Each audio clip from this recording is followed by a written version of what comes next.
Suzanne Eaton was a 59-year-old.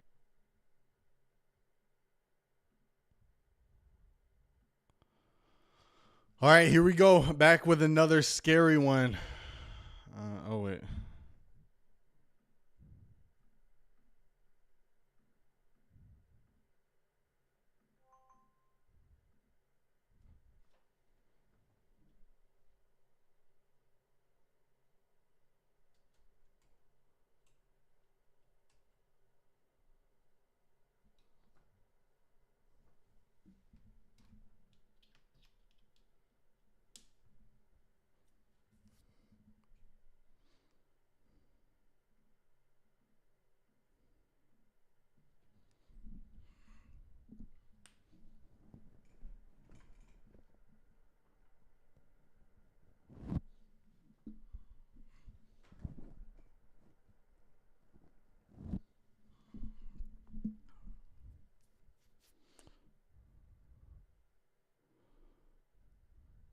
All right, this is YouTubers that became murderers. Suzanne Eaton was a 59-year-old American scientist who was working as a professor of molecular biology in Dresden, Germany. A big part of her job at this institute was to travel around the world and hold conferences on the latest developments in her field.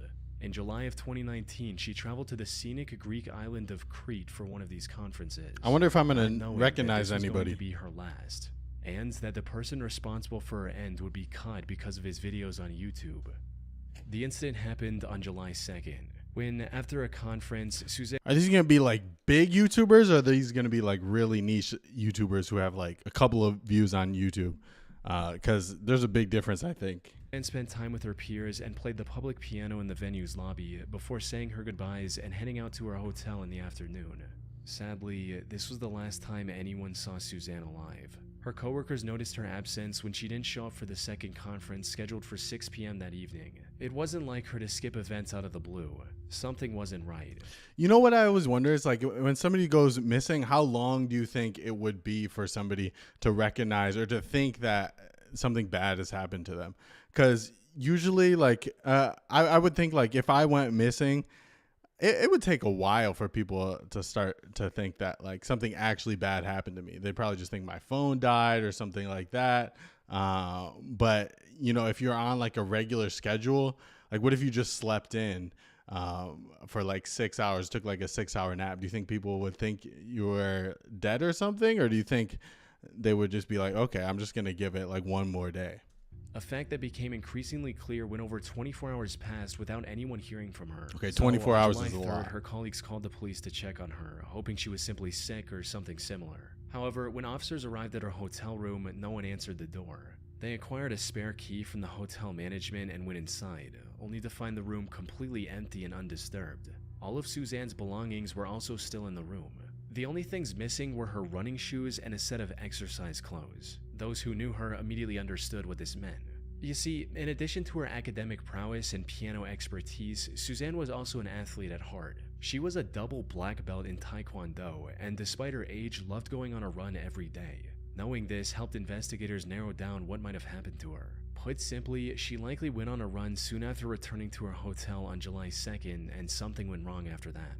She wasn't super familiar with the area, and to make matters worse, the weather was uncomfortably hot that afternoon. There was a strong possibility she collapsed from the heat or something else along those lines. After putting this together, the Crete police immediately dispatched a search and rescue team in the area surrounding her hotel and around popular running trails. Her family even traveled to Crete and put a €50,000 reward for anyone who could help find Suzanne. Unfortunately, Suzanne was nowhere to be found. That is until 5 days later, on July 8th, when two young men were exploring one of the abandoned World War II Nazi bunkers scattered across Crete. Oh, Around didn't expect her to be 200 meters here. in, one of them noticed a piece of burlap covering something on the ground. They picked it up from one end to see what was underneath. And what they found was the aftermath of one of the most horrific crimes in Crete's recent history. The burlap was covering the bloody remains of Suzanne Eaton. Oh. A later autopsy report discovered that Suzanne had several broken ribs, multiple fractures throughout her body, a missing ear, and much, much more. Whatever happened to her certainly was not an accident. The investigators began searching for clues, and fortunately it didn't take long for them to make their first major breakthrough. A set of car tire tracks leading up to the entrance of the bunker. Analyzing these tracks allowed investigators to find the car responsible for transporting Suzanne's Oh remains to man, that. I know this is like a poor time to mention this, but that unibrow is crazy.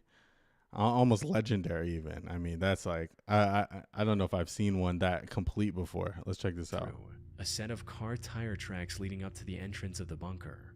Analyzing these tracks allowed investigators Wow, to find the car that's something responsible else. for transporting Suzanne's That's better than remains to that Anthony bunker. Davis. It belonged to 27-year-old Yanis Paraskakis, a local sheep farmer. But when questioned, Yanis feigned ignorance and claimed that him driving through that area on that day was nothing more than a coincidence. He went as far as to say that he didn't even know about the existence of that bunker, a lie that would eventually lead to his arrest. You see, Yanis had a dream to become a successful YouTuber. He started Yeah, see, that's the thing. He had a dream to become a successful YouTuber.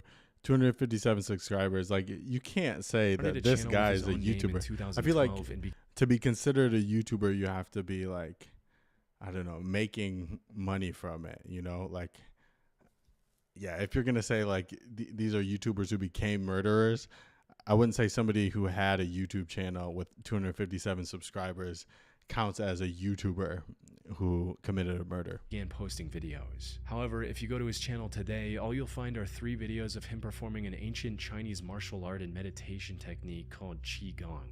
That's because a couple days before Suzanne's body was discovered, Yanis deleted every other video on his channel. And once authorities recovered some of these deleted videos, it became clear why. You see, most of these deleted videos involved Yanis exploring abandoned World War II bunkers, including the one where Suzanne's remains were discovered. This contradiction gave the authorities the go-ahead to formally arrest him on July 15. It also allowed them to investigate him further, and the evidence they discovered was overwhelming. As it turned out, the land where this bunker was located was owned by Yanis's family. Investigators also found traces of Suzanne's blood in his car's trunk. When confronted with this evidence, Yanis cracked and told the whole story. According to him, he saw Suzanne running down the road and something came over him. He hit her with his car twice before putting her in his car, driving to the bunker, and ending her life there. He later changed his story to where he was compelled to commit this crime by a demon. Unfortunately for him, the jury didn't buy this one bit and sentenced him to life in prison without the possibility of parole in 2020. Now, this should have been the end of Yanis' story, but from what I've seen, there's more to his actions than just this one crime he was convicted of. The thing is, Yanis presented his vile act as a crime of opportunity, something he did completely out of nowhere. However, there's evidence to suggest that Yanis might be a full-blown serial killer. For instance, dang. he was apparently detained by the police twice before, once for arson and once for animal cruelty, both of which are well-known early behaviors of serial killers. After his arrest, several other women also came forward, testifying that he had tried to run them over with his car as well in the past. So, Suzanne was more than likely not his first victim. That's crazy. Imagine you're just going for a run and then somebody tries to run you over with their car. That's what I always think about is like, if you're walking on the side of the road, it would be so easy for somebody to just turn the wheel over and just directly hit you and target you. And yeah, obviously they're not gonna get away with it. There's cameras everywhere, evidence everywhere, but like there's nothing really stopping anybody from making that decision. However, the most solid evidence against Yanis is in one of the deleted videos he uploaded to YouTube. In it, we can see him showing some very human-looking bones scattered throughout the same bunker Suzanne was discovered in. These bones were never discovered by the authorities, suggesting they might have been removed by Yanis to hide evidence. But what makes this truly disturbing is what his friend says at one point in the same video. This roughly has a friend translates with him. into, "Is this where you left that old guy?" Insinuating that Yanis had disposed of one of his previous victims in the same bunker before. And if that is the case, one can only wonder how many other people Yanis. How do serial killers find friends like that? Like how do they have friends who are just as weird as they are? Like how common is it to be a serial killer and just find somebody who completely has the same lack of morality as you and is just like your sidekick basically? That's crazy to me. Like when you hear those stories of like friends like doing a killing together, it's like I feel like one couldn't just influence the other. They both have to just start off as pretty weird people. So how do you find somebody like that? Killed over the years. Simply Manic 6075 was a YouTube channel owned Okay, we're and up operated to by 5.7K. 24-year-old Samantha Wolford. She lived in the small community of Monticello, Texas, with her husband Ernest Lee Ibarra, aka Ernie, and their 5 Still children. wouldn't count it, but She usually made videos about her day-to-day life and other random topics. Her story began in 2008 when she was at the lowest point of her life. She'd recently become the single mother of a pair of twins and had no love interest in her life. That's when she met Ernie at a local tattoo shop, and the two hit it off right from the get-go, eventually getting in a relationship and starting a family together. In one of her videos, Samantha described the day she met Ernie as the happiest day of her life. Together, they were blessed with 3 more children, including 1 more pair of twins. Raising 5 kids was a challenge, but Ernie made it work by taking a second job in pizza delivery. So, while they had endured tough times together, Samantha, Ernie, and their 5 children appeared to be the perfect loving family. However, while being a stay-at-home mother was all she could do at the time, Samantha still had a dream of becoming a famous actress one day. I've always wanted to be an actress. I think it is so much fun. I've been extras in movies. I've had small parts in like short films. It is so much fun and it is so beautiful. It is one of the most amazing forms of art ever to be able to express yourself that way. I think it's amazing. So, in October 2010, she created her YouTube channel and started posting videos, hoping to become a popular YouTuber and fulfill her dream on the internet instead. And things were going surprisingly okay in the beginning. Samantha would post new videos whenever she had something new to say. And while most of her videos struggled to get past 100 views at the time, the few viewers she had were enough to keep her going. But as time passed on, her passion for making videos turned into an obsession. She started spending more of her time on making videos than her family, putting even more pressure on an already stressed out Ernie. Around 2014, she also started accusing Ernie of hurting her in her videos, hinting at just how bad their relationship was going. But then, after posting a seemingly random video in March of 2014, Samantha mysteriously vanished from the internet. Maybe she lost interest in YouTube or just wanted to focus on her family again. No one knew exactly why she quit so abruptly. Then, on the 20th of February 2015, viewers finally received the update they were waiting for. Unfortunately, it was far more tragic than anyone could have imagined. It started with the Texas police receiving a call from one of Samantha's aunts asking them to save her niece's life. Cause County 911, what's your emergency? I have a home invasion. My niece is tied up. Oh my God. I am at the verge of untying my niece at this particular moment. Okay, she's tied up She is tied up and gagged. and gagged. Is that what you Yes, said? ma'am. Is there anybody else there? Where are the kids? We have 5 small infants asleep. Apparently, Oh my God. 3 masked men broke into their home in the middle of the night and attacked the couple while they were asleep. The intruders then tied Samantha in her bedroom and, after hitting him with a gun a few times, kidnapped Ernie. Samantha somehow managed to get her ties loose enough to call her aunt, who then contacted the police after arriving at Samantha's home herself. Why not By call the time police officers first? arrived, Samantha's aunt had set her free from the restraints. The kids were fortunately safe as well. However, what made this whole situation strange was that the intruders didn't take anything else from their home besides Ernie. And from the people who knew him personally, Ernie wasn't the type of guy to make enemies with dangerous people. Put simply, investigators sensed something fishy with the whole situation. But all that paled in no. comparison to the main objective, which was to save Ernie She as offed soon Ernie. as possible. Unfortunately, Samantha didn't know anything that could give investigators their first clue. With no other option, the officers took Samantha to the station for further questioning, hoping to extract any useful information they could from her. But what none of them expected was that Samantha would change up her story completely after entering the interrogation room.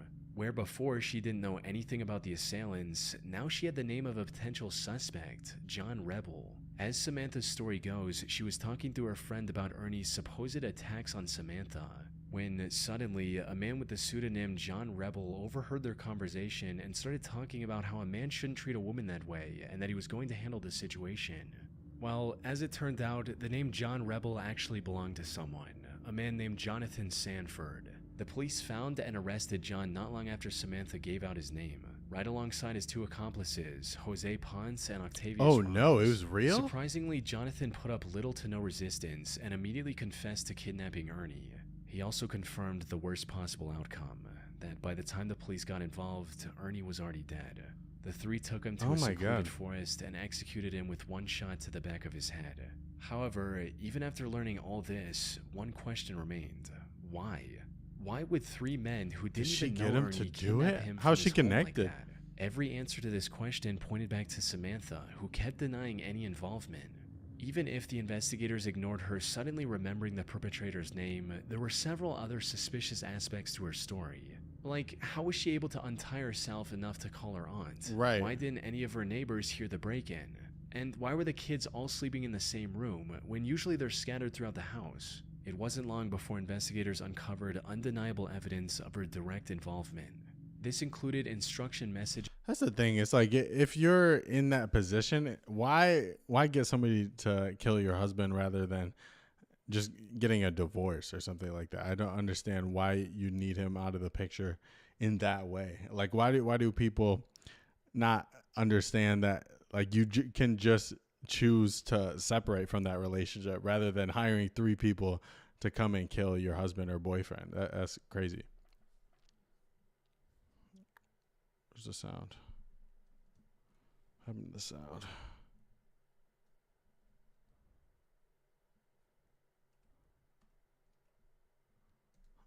What? Oh, here we go. When the officers were trying to call Ernie's phone, which he had on him. These read, "Kill his phone, shut that down, ditch phone, move." There was no doubt about it at this point. Samantha was in colluding with her husband's killers. And as the investigation went on, the real story came out as well. Samantha had apparently become addicted to the idea of becoming a famous YouTuber, and her neglect of the kids became a constant source of fighting between the couple. But instead of resolving the issue like a responsible adult, Samantha colluded with her friend's boyfriend to hatch a cartoonishly evil scheme to get rid of Ernie.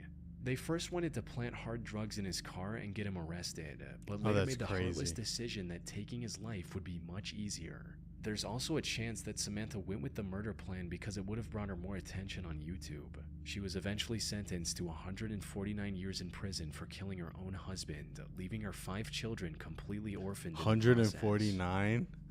I don't think I've ever heard of that before. Diana Lovejoy 140, was a that's successful crazy. technical writer living in the town of Carlsbad, California with her husband Greg Mulvihill. However, while her corporate job paid the bills, Diana's true passion was becoming a triathlon athlete and documenting her journey on video, resulting in her eventually starting her own fitness blog called Lovejoy Fitness and a YouTube channel by the name of Heavy DJ. She started this channel all the way back in 2008 and over the years used it to document various parts of her life. From meeting her parents after a long time to going scuba diving with her husband. At one point, she even tried to become a cooking show host of sorts. Just trying everything. That smells nice. Unfortunately, her channel never really took off, forcing her to eventually cut her losses and move on with her life in March of 2012. Or at least that's what it looked like from the outside. In reality, Diana's reason for abandoning her YouTube channel was kind of wholesome. You see, Diana and Greg had been trying for a baby for years by this point. Tragically, Diana had suffered 8 different miscarriages and was quickly losing hope. But then in September of 2012, the two were blessed with a perfectly healthy baby boy, marking an end to their struggle. However, what should have been a moment of celebration started a downward spiral of lies and betrayals, eventually culminating in an assassination attempt. Things started going downhill when just a few months after the birth of their son, Greg lost his job, leaving Diana as the sole breadwinner. The stress of the previous miscarriages, combined with the crushing weight of having to support a family in an extremely expensive city all on her own, spelled disaster for their marriage. It wasn't long before the two were constantly fighting with each other. Things escalated even further on July 9, 2014, when Greg returned home only to see a police officer waiting for him at the door. The officer explained that Greg wasn't allowed to enter his own home because, as it turned out, Diana had accused him of attacking both her and their son. Oh, that's crazy. That's so evil.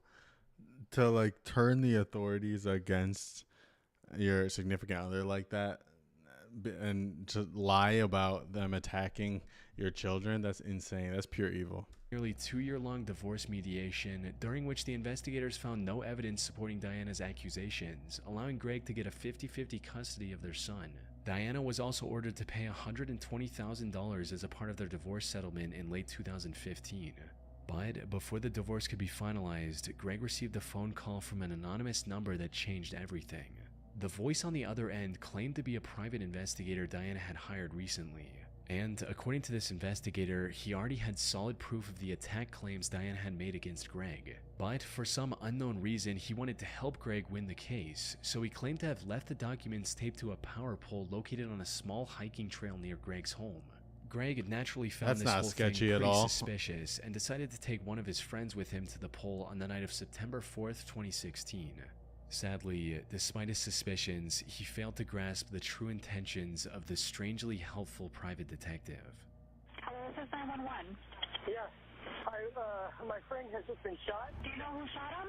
There's a guy lying down like a sniper. A sniper? Did you see him at all? Briefly, we saw the gun, and he shot at us like 6 or 7 times. When Greg reached the pole, a sniper opened fire on him, shooting him clean through the chest. Fortunately, the bullet missed his heart by mere inches, giving him a second chance at life. By the time the police arrived, the shooter had already fled the crime scene. But a quick survey of the area allowed the investigators to uncover a pair of towels the shooter left behind. Running a DNA test on these towels led to a man named Weldon McDavid, Diana's shooting instructor. Weldon tried to deny any involvement at That's first. but crazy. Why would you even do that as somebody who's not even related to the situation? You would just be a hitman for hire or something. I'm assuming she paid him. And also to be a shooting instructor, how are you not going to get caught? How is that not the most obvious suspect in this situation? Somebody who has access to the guns that evidence against they used to try to kill him. was overwhelming, as after a thorough search, investigators were able to find another set of the same towels at Diana's place as well. They had also received CCTV footage of Diana buying the burner phone Weldon later used to lure Greg into the secluded area. Most importantly, investigators also found the gun Weldon used on Greg, hidden in the rafters of his garage. By this point, it was clear that Diana was the one who wanted to get rid of Greg, likely to avoid paying the divorce settlement and keep full custody of her son. Diana and Weldon were arrested for the attempted assassination on Greg Mulvihill and tried for their crimes in November 2017. Both were found guilty, with Diana Look at that sentenced face. She's looking like, oh, she's like, what? for their crimes. What? Like, what's going on? What's going on? When she's the mastermind behind it all, like, 2017. Both were found. look at that face. She's like, what? Like what? What? Somebody tried to kill my husband? What? No, it wasn't me. Guilty, with Diana sentenced to 26 years to life and Oh, Weldon to a no, she harsher just went 50 limp. years to life. She just The went only limp. silver lining in this entire case is that Greg was able to make a full recovery and is now living with his son. Here we go. What a history The to have Gunnar between your Runar parents. 87 channel on YouTube. No, what is, how do you just pronounce that? The Gunnar Runar Is this an AI? There's no way he just said Gunnar. It's Gunner. 87 channel on YouTube seems oddly wholesome at first glance. Oh, maybe it is it's Gunnar. owned by an Icelandic boy named It's Icelandic. Gunnar Runar Sigthorsson and Never contains mind. a single 3.5-minute video of him confessing his feelings to the girl he loves. The title translates to English as My Confession to Hildur. In it, he says things like, Hún án efa sérstakasta manneskja sem ég nokkuð tímann hitt. Ég verð svo ótrúlega glaður bara að vera nálægt henni. Það þarf ekki meira. Og þetta ætlað þér því að ég held sig orðin ástfangin af þér. However, this seemingly heartfelt love letter turned out to be the key to solving one of the most horrific crimes in recent Icelandic history. And it all led back to Gunnar and the troubled life he had as a child. You see, Gunnar didn't have a mother growing up, resulting in him getting extremely close with his father. However, on the night of September 20th, 1996, when Gunnar was just 9 years old, his father decided to end it all using a gun. What made this already messed up situation even worse was the fact that Gunnar was in the room with his father and witnessed everything. Unsurprisingly, this took a heavy toll on Gunnar's mental health. He withdrew from the world and refused to accept his father's death as reality. Everything seemed hopeless for Gunnar. That is until primary school, when he met a girl named Hildur and instantly became infatuated with her. He'd admired her throughout school and into adulthood, but never found the courage to make a move, fearing he'd lose his only close friend. However, things changed in 2009 when Hildur got engaged to a man named Hannes. This gave Gunnar the push to do something about his feelings. But given his shy personality, he still couldn't confront Hildur directly. So, in March of 2009, he created a YouTube channel and uploaded his confession on there. Hildur never reciprocated his feelings, but the two remained friends. Even Hannes, Hildur's now husband, didn't seem to mind Gunnar's company, something he likely regretted deeply just a year later. It all went down on the 14th of August 2010. Hildur was invited to a party that Gunnar was attending as well, but things got a bit out of hand and Hildur ended up drinking too much and passing out. Given their closeness, the task of getting her home safely was handed to Gunnar, but instead of dropping her off at Hannes' house like he should have, Gunnar took her to his own home. By the time Hildur woke up, it was already morning.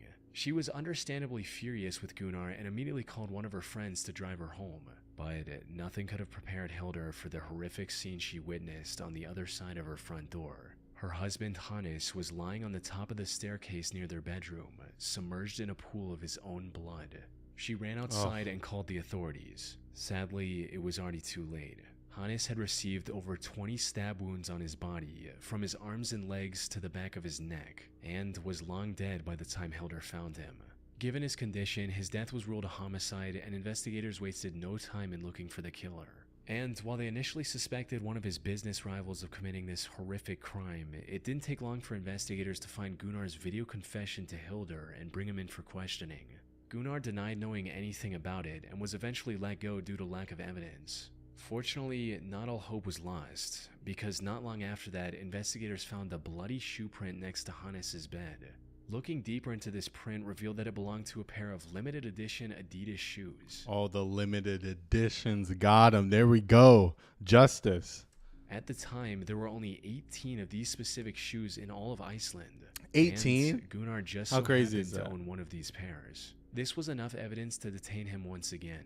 This also gave investigators the authority to do a thorough search of his belongings, resulting in them finding residue of Hannes' blood on his shoes, as well as in his car. Once presented with this evidence, Gunnar confessed to the murder. He also revealed that he'd been planning it for months, and even shoplifted the items he intended to use to avoid purchase records linking back to him. And while he didn't admit to it, Hildur also suspected him of spiking her drink that night, since she usually never passed out like that. After committing the crime, he also drove to a nearby pier and dumped items used in the crime into the sea to get rid of any evidence. That's crazy. Yeah. The limited edition Adidas is what got him caught. Like, you're wearing your limited edition Adidas while committing a murder, and you have like this confession video on YouTube for confessing your love to this married woman. That's insane. But I'm glad he got caught. But none of these people were actually like YouTubers. I wouldn't consider any of these people YouTubers. They just posted YouTube videos online. So I think the title of this video was a little bit misleading. But yeah, that's crazy. I'm glad that all these people got caught. And I guess the moral of the story is, if you're going to murder somebody, don't become a YouTuber. No, I'm just kidding. But yeah, I'll see you guys on the next one. Thank you for watching.